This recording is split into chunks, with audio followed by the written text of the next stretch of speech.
বিসমিল্লাহির রহমানির রহিম। জানেন একটা প্রবাসী কোন সময় কষ্ট পায়?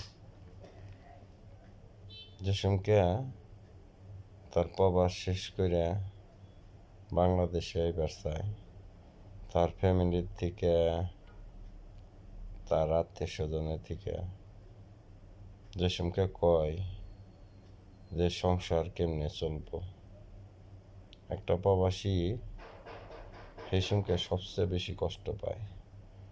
কষ্ট পাই কারণে যে একটা প্রবাসী কত কষ্ট দুঃখ কত কিছু করে, তারপর যে সমকে আহার সময় হয় সেই সমকে ঠিক প্রতিটা ফ্যামিলি, আমার ফ্যামিলিও যেরকম এরকম সব ফ্যামিলির থেকেই যে সংসার কেমনে চললো, কিন্তু একবারও চিন্তা করে না এই যে এত বৎসর প্রবাসে আসার কত দুঃখ কষ্ট কত কিছু চললো।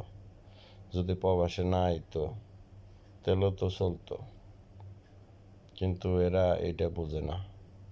যে সমকে আসার সময় হয় সেই সমকে ঠিক কথা কইব সংসার কেমনে চলবো, সংসার আরে সংসারের লিগে একটা প্রবাসী সব কিছু শেষ করে হেলায়।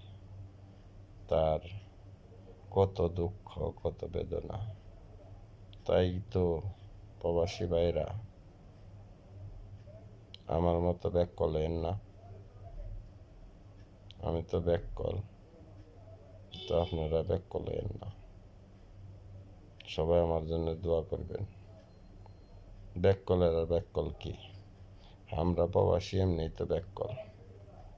যাক, আল্লাহ ভরসা, সবাই ভালো থাকেন, আমার জন্য দোয়া করেন, আমি যেন ভালো থাকি। আল্লাহ হাফেজ।